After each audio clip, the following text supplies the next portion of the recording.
Well, looks like I made it. Made it in one piece. The mosquitoes are loving it. Get a big warm welcome with the mosquitoes right now. Where am I?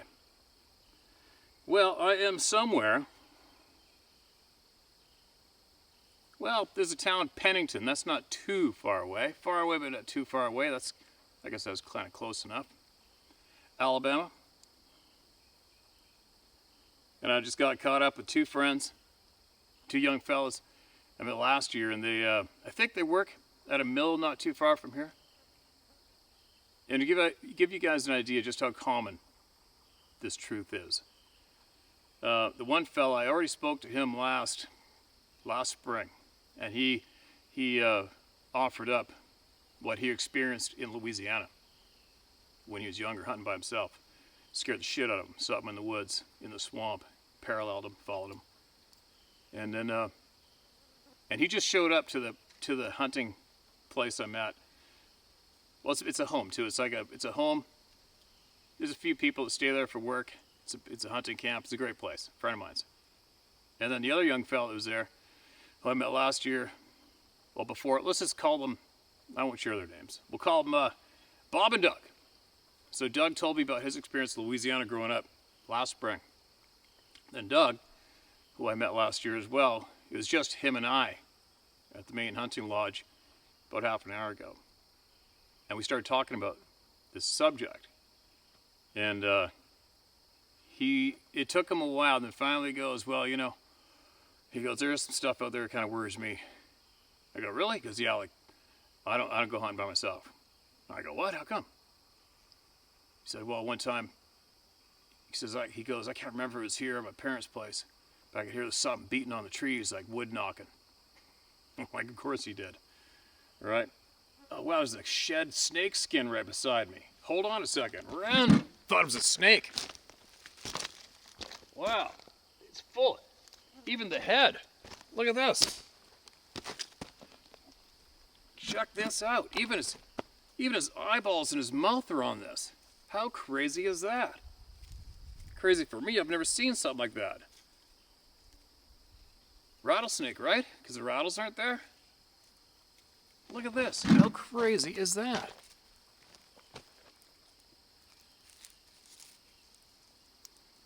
Cool.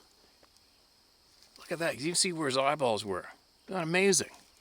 It's an amazing find for me. Huh. I wonder how hard it would be to bring this home without breaking it. We'll see if I can do it. Probably not though, right? Wow. Anyway, where was I? Yeah. So we had a pretty lengthy topic about this subject just before I come out here to wind down. Traveling. Whew. What did I do? I got up 4:35 in the morning the other day. Excuse me. I decided I had to go steelhead fishing one more time. And I did. So it's that hour drive. And then hike in, caught the fish. And then I drove all the way home. And then got changed, packed my stuff. Sarah had a bunch of my stuff packed. And then I turned right around, hit the road, drove for an hour and a bit. Then I'd take a boat for a couple hours, then drive again. And then get up early morning, get a hotel, get up early morning. Then jumped in a plane, Denver. Plane got delayed in Denver. And then by the time I pulled into Birmingham, it was like midnight, I think. Then I couldn't sleep till 3. And then finally made my way here. So yeah, I'm a little frazzled. I can't wait to get settled. You know, just like, whew. And this should help.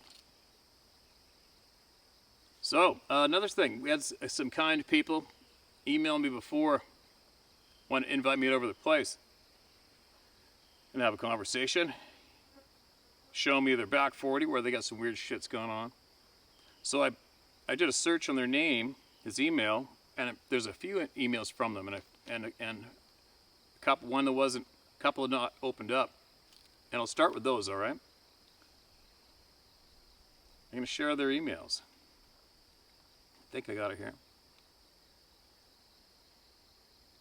Well, here's one anyway. This is titled New Events That I Cannot Explain. Dear Steve, I've written to you in the past and shared other experiences from myself and acquaintances of mine. You can share my name, it's Alan. I don't care what other people think. I'm sick of all the BS. I'm 51 and like you, I feel like I'm running out of time. And time is more precious than gold and fine jewels. We have to use it wisely.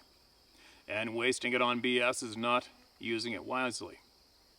Now, I will start with an experience that happened December 3rd, 2022 at 9 p.m. My wife and I were sitting on our covered back porch. My wife was scrolling through TikTok, and I was playing a game on my phone, and I heard a whoop. And it kind of stunned me for a second. I then heard it again. I looked at my wife and said, "Did you hear that?" She said, "Hear what?" I said, "Listen." And whatever it was made the same sound about 5 or 6 more times. Then the strangest thing happened. The sound changed to a single mallard duck. It would wait a couple of minutes and then repeat the mallard duck quack. This was repeated a few more times.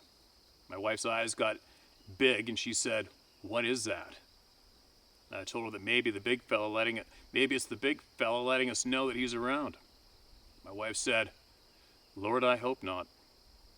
She went back into the house, not from fear, she was just cold. And I went inside and I got my pistol. For what? I don't know. I haven't heard the sound since that night. The area where the sounds came from is a wooded creek bottom, approximately 450 yards to the southwest of our home, on the other side of an L-shaped pasture that borders our yard. The second one happened today, September 30th, 2023. We have certain pairs of shoes that we wear around the house when working in the yard.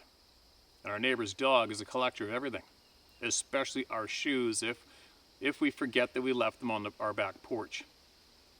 This dog took both of my wife's sneakers from our porch and took them over to his yard. My wife and I went over to the neighbor's yard yesterday and retrieved one of her sneakers, but couldn't find the other one anywhere. And I woke up this morning and drove over to one of my other neighbor's homes to use the owner of the pasture's tractor and mower to mow the pasture behind our house. And I returned home with the tractor, opened the wire gap in the pasture fence, and began mowing. The exhaust pipe came off of the exhaust manifold, so I stopped and halfway reinstalled it in the pasture. Keep in mind that the wire gap in the fence was never out of my view. The pipe came off again, so I started driving slowly towards the gap to get my truck where I could repair it properly. And right in the middle of the wire gap lay my wife's other sneaker, and it was not there when I drove into the pasture, but was there when I drove out to make the repair. I don't know where it came from or how it got there. I didn't see the dog or anything leave it there. Thanks for giving us your time and this platform to share our strange experiences. Take care from a fellow growling dad bear / lifelong hunter / fisherman from West Central Alabama. Country boy can survive. Best wishes, Alan. There you go. Welcome to the club, and like I said, I emailed you earlier, I'll be at your guys' place eventually the next handful of days.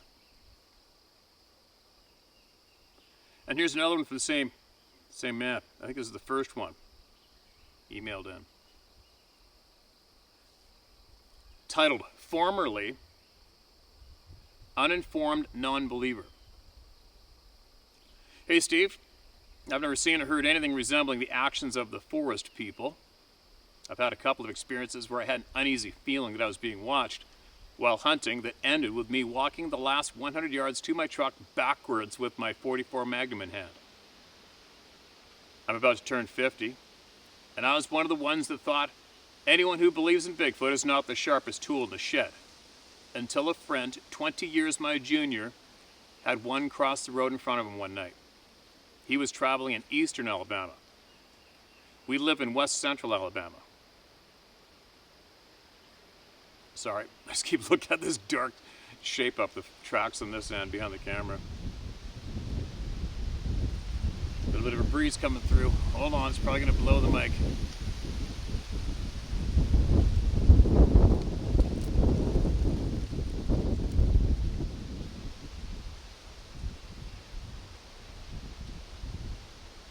One night I was shooting the breeze with another one of my friends and just asked a question.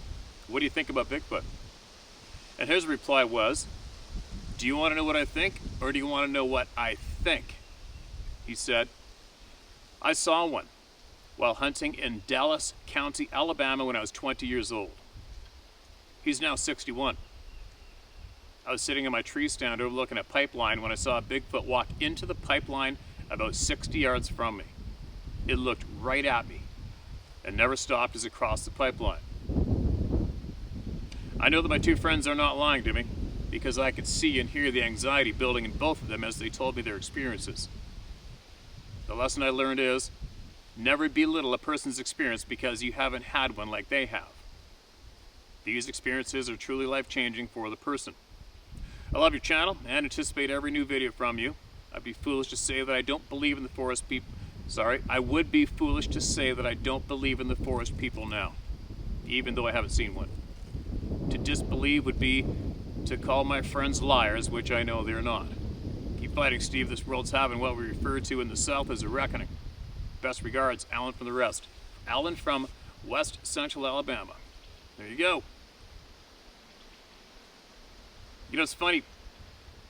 The commonality of the truth. When I was mentioning my friend back at the hunting lodge, I said, I'll guarantee you right now, if you were to just go get 5 random hunters, anglers from this community, 5, any of them, I don't give a shit who, just go pick 5. We'll stand them up in the yard here, and if one of them doesn't have an experience, I will guarantee one of those 5 knows somebody that has. How common is that, right? How common is that? I think I got some bug spray on my glasses.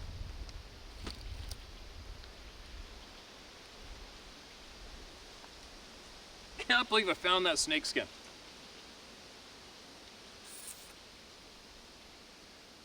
Looking forward to meeting Alan. And you know what, Alan, before I get there, I'll send you a message this way. See if any of those two fellas want to hang out that when I come up. Maybe we can even make a video together for the people to hear. Or not. Just throwing it out there. If they do, get a hold of them. We'll do it. Now this next email is titled, Terrorized in the Forest. Hi Steve, thanks for creating How to Hunt community and being there for everybody. It's a great thing. You tell us to send in our shit, so I decided to talk about one of the really weird things that happened to me many years ago. I live in the US now, but I grew up in North Bay, Ontario. And I was 8 years old at the time of this event in 1976. And I was with a friend who I will name Kevin. Oh, oops, slight interruption. Actually, my buddies just drove by in another pickup, so I had to move out of the way. Now I put the sun behind the camera for the next part of the video. All right. I live in the US now, but I grew up in North Bay, Ontario. And I was 8 years old at the time of this event in 1976. And I was with a friend who I will name Kevin. I don't know if he's still alive, but I don't want to use his real name without permission. I lived at the very south end of town on Premier Road, which is right along the shore of Lake Nipissing. And the road dead ends at a beach park. We were up at the start of this road where it joins Highway 118 as it bends east. On the north side of this road was forest and wetland with lots of creeks. Some of this particular area has been flattened and developed over the past 40 or so years, but some of the woods and the marsh I'm going to talk about are still here. There. We crossed 118 and were immediately in the bush. We'd brought our rubber boots and were in search of a beaver dam. And at first the forest floor was just mud patches, but we eventually got to an area that was completely flooded with water, almost to the knee. It was very thick with birch and pine trees here, and they're all thin and densely packed, so we could not see very far. We waited on looking for signs of beaver activity, and we had only been out there maybe 20 minutes, and we heard the first sound. It was this huge crashing noise, like shattering wood. We thought maybe a big tree just fell down somewhere, but we didn't see any movement. We went on. Then it happened again, and it was a huge sound, like what you'd expect to hear if a bulldozer was breaking down trees, but without any sound of a bulldozer, a machine, or tools. What are the chances of a beaver What are the chances a beaver was dropping trees this fast? This time we waited, and it happened the third time. This one was louder and a lot closer, coming from north of us. Still no indication of what was breaking the wood. And trees just don't blow up spontaneously. Yet something was crushing them. We watched the trees and the water looking for movement, but nothing moved at all. Everything was perfectly still. Then another crashing sound. The shattering wood was so loud and violent, it was totally impossible that we weren't feeling the shock from whatever force could do this. It got louder and closer, and I kept my eyes on the upper parts of the trees. And I was worried we were going to get crushed by them somehow, and I was trying to see them moving, or at least get a glimpse of whatever was doing this. And I felt a massive sense of dread, as whatever this was felt very close, and nothing about it felt natural. And suddenly I heard splashing on my left. And I looked to see bubbles coming up from the water where Kevin's footsteps had been, and he was running and was almost out of view already. And I ran after him as fast as I could move, and I didn't look back or stop until I was clear of the woods. And I caught up with him a few minutes later at the back of the property on Birch's Road, which ran east, parallel to Highway 188, and we had run another kilometer, and we were both losing our minds. I don't remember what we said or if we said anything, and we followed Birch's west and stayed on main roads till we got to our homes. And during that walk, the dread and the fear stayed with me. We never talked about it after that, and didn't go into that part of the woods anymore. Sorry about the long wall of text. Thank you for reading if you get this far. I've never heard a similar story, but maybe someday somebody out there has. Oh, they have. We've had that real similar emailed into us dozens of times, my man. Dozens of times. You're not alone. You're not alone.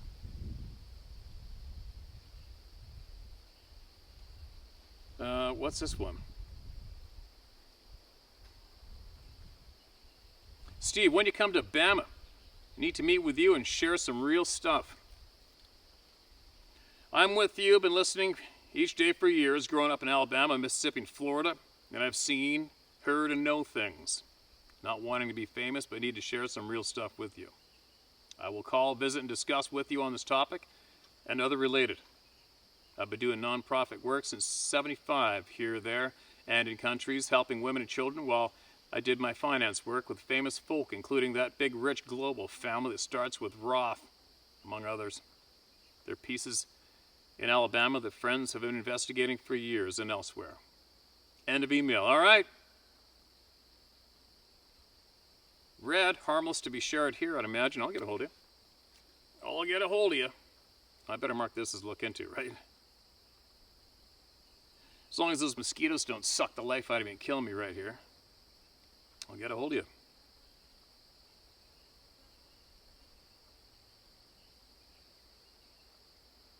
What's this?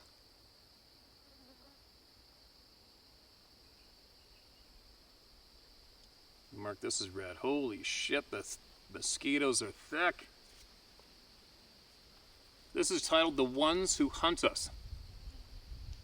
Hello, Steve. First, I'd like to start by thanking you for giving us folks a place to share our experiences and for sharing the truth with the world.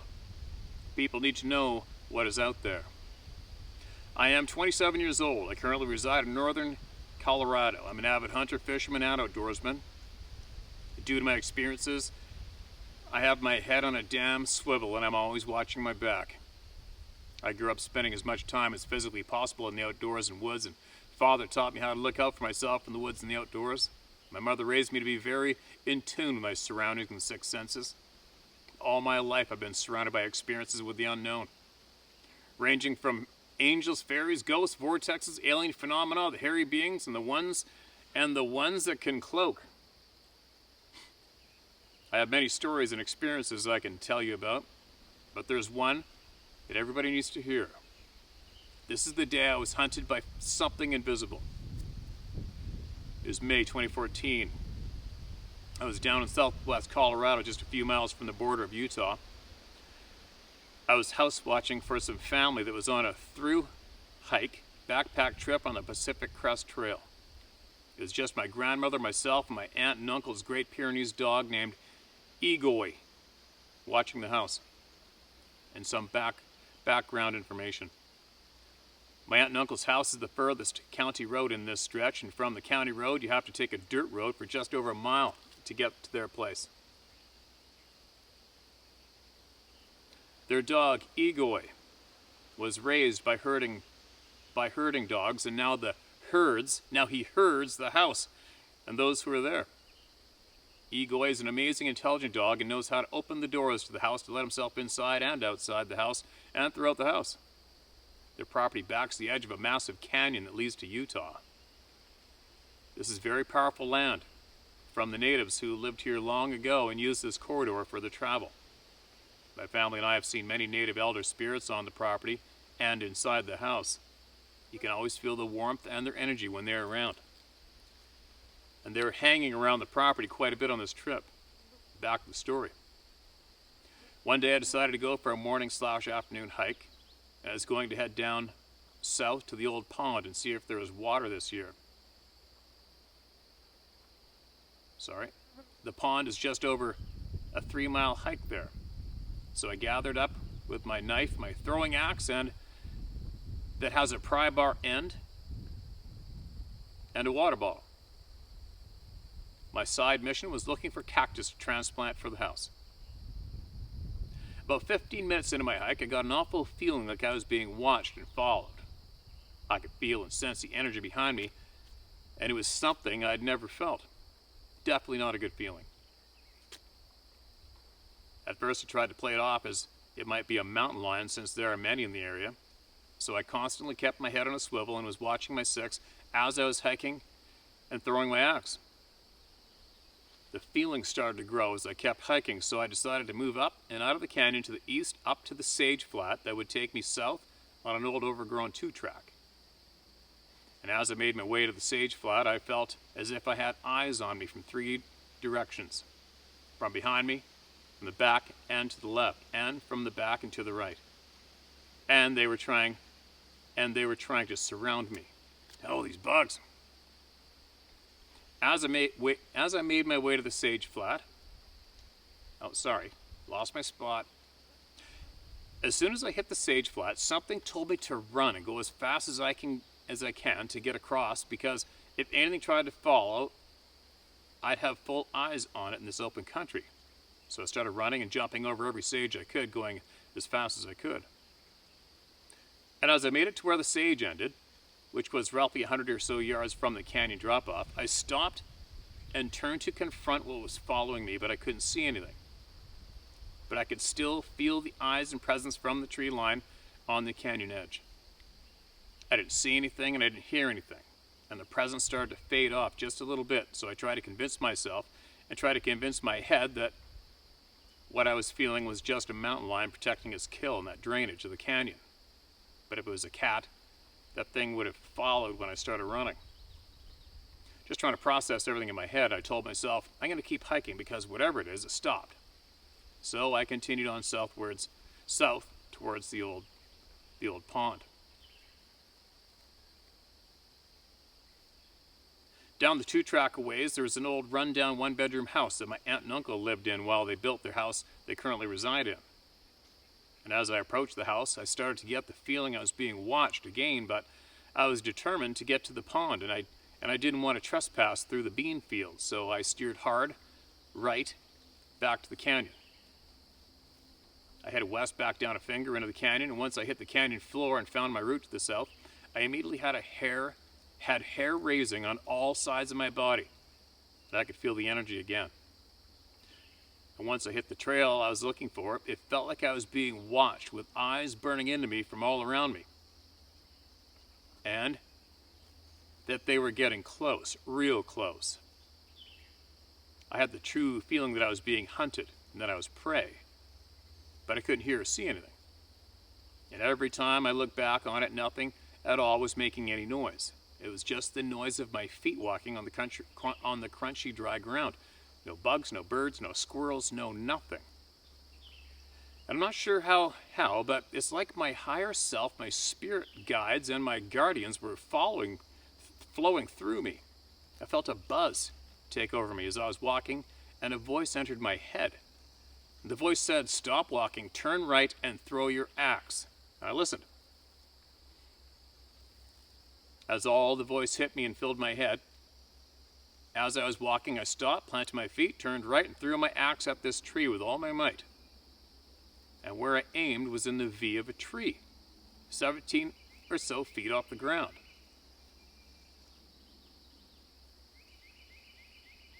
About 30 yards away from me. And the next part rattles me to this day. As soon as I threw my axe, I continuously focused on the one spot where I was told to throw my axe. And the axe flew straight and strong and fast, but right where it hit, the emptiness of the V in the tree, literally just air, a loud crack rang through the air. And my axe was on a flight pattern directly back at me. But it is coming quicker than I threw it.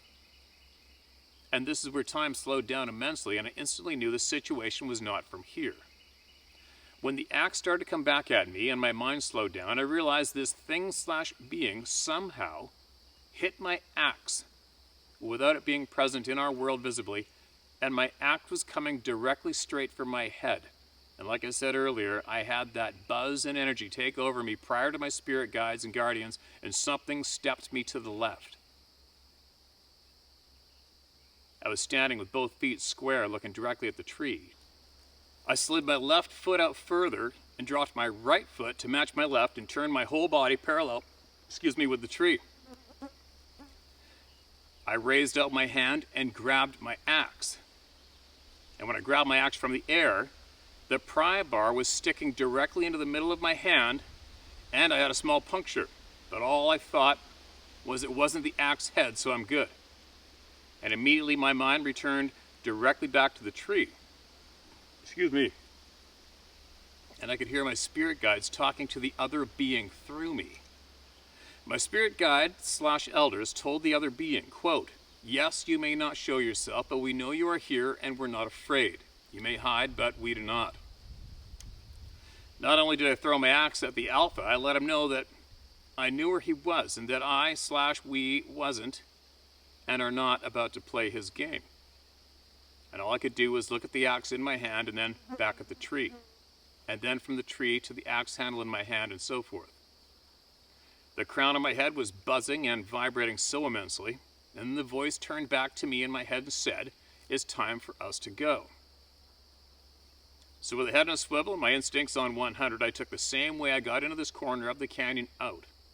I had to walk past the abandoned house, and when I did, I gave it a good examination, and I could feel the energy staring at me from inside, and it wanted me to come in and check it out. I never let my eyes off the house, and no matter how bad it tried to pull me in. I just kept walking, and I took the 2-track all the way back to the dirt driveway, and the dirt driveway back to the house. The whole way back, I could feel them. I could feel the beings, the ones that cloak and the ones who hunt us. I got back to the house at 3 p.m. and I told my grandma what happened, and she said, quote, "This land has more to it than we know, and I am beyond grateful you made it back safe."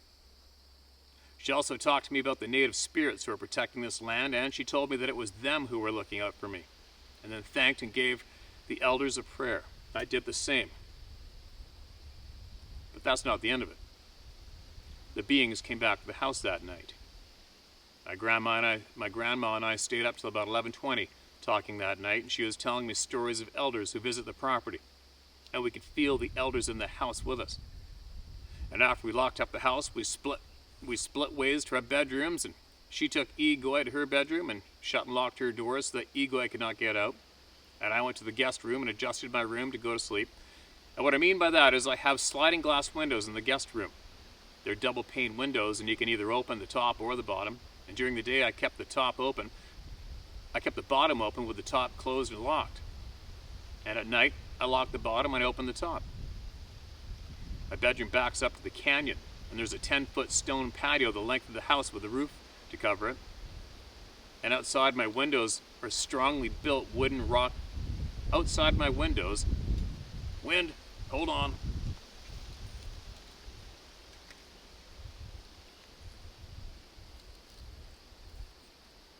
Can't tell if it's licking the camera or not.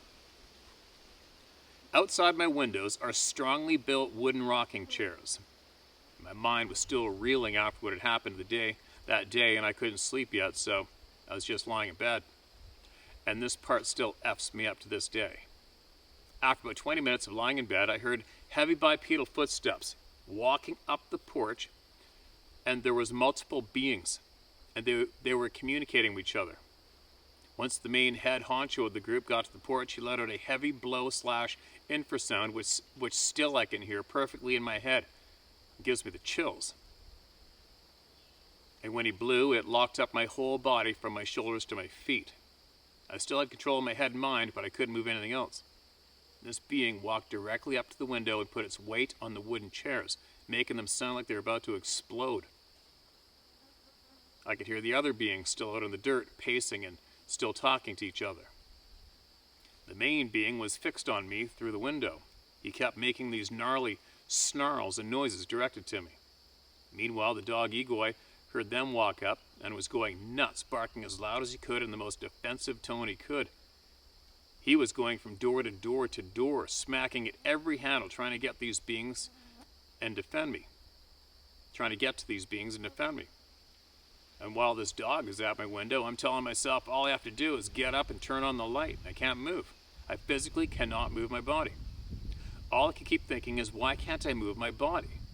Then I'm thinking this thing/being is going to come through the window, and I can't do anything about it because I can't move. I'm looking at my bow. I'm thinking to myself, I have a knife under my pillow. I have my axe and my throwing axes to my right, and I can't grab or do a single thing. And that's when the fear hit me. I could feel it portraying fear into my body. And then as instantly as the fear hit, the same buzz of energy that I experienced earlier that day took over me.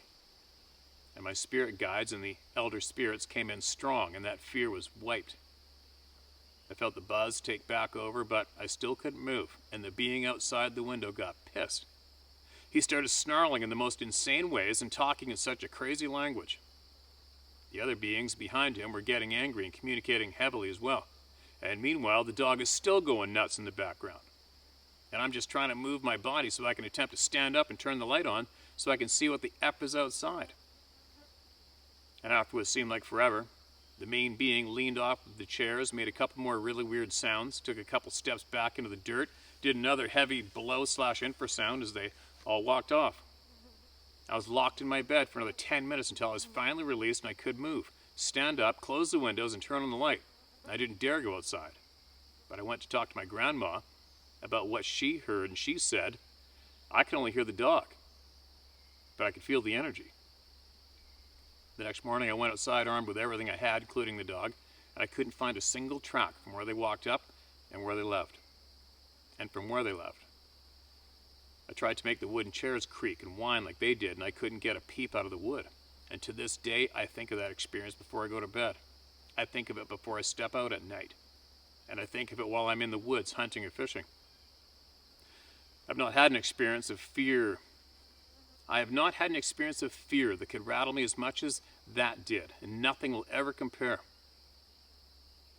But for as much fear as I endured that night and being followed and hunted, the amount of love and light I felt will always overpower. Once again, thank you for what you do and all you do. Take what you will from this, and know that there is something out there that is completely invisible to our eye when they need to be, and that they do not mean us good by any means. Stay strong, stay in tune, and keep your head on a swivel. Kyle. All right, there you go, Kyle. It's one hell of a story, man. But just the physical position, location of where, nothing surprises me. You know what I mean? Especially when it comes to Utah. So much shit goes on there. Interesting, scary and interesting. And there's no denying a few patterns mentioned in there that we've heard how many times before.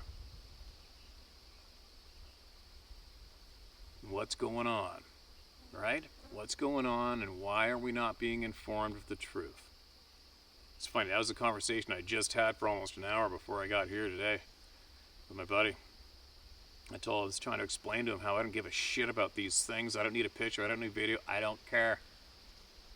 All I care about is making sure that everybody tells their truth, it gets shared, and that I am absolutely pissed that we are not told the truth. It's not fair.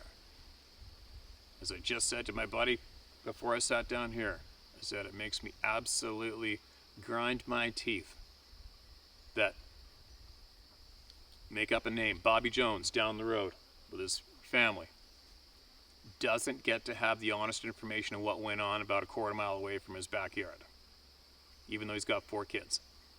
Doesn't get to know the truth. Why not? You know? Why not?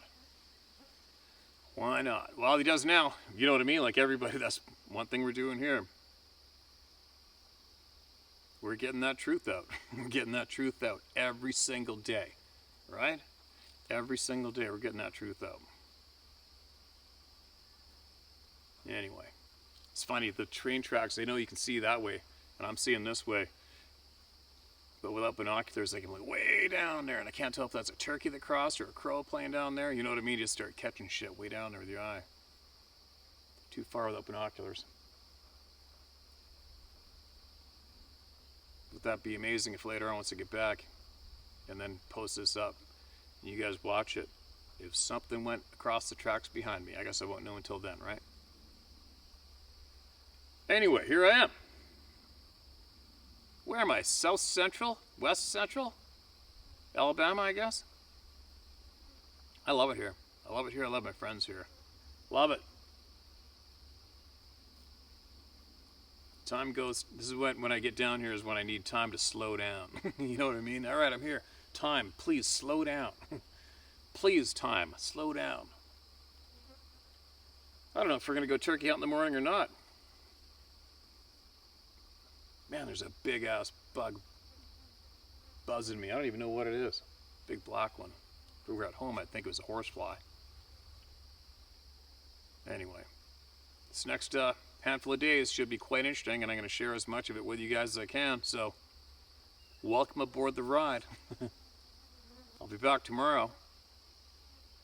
Share my story at howtohunt.com, or if you're even within an hour or two of me and you got something you want to share with me in person, we'll see if we can make it happen. All right? All right. What else? I think it's about all I got. My mind's kind of scrambled. I'm really tired. I hope I'm not going to get drug out all night tonight shooting hogs with the thermal rifles. This is what they do to me every time I come down here. I get here, I'm frazzled, I'm exhausted. Come on, we're going to go shoot some hogs. Oh, God, okay. And then we go rip around out here all night long, act like a bunch of kids with guns, having fun. And then you get to bed at 2 in the morning, and then it almost seems like your head just hits the pillow and they're banging on the door. Come on, let's go, we're going to go get a big old gobbler. I'm like, oh my God. Okay. And then the next day, and the next day, and the next day.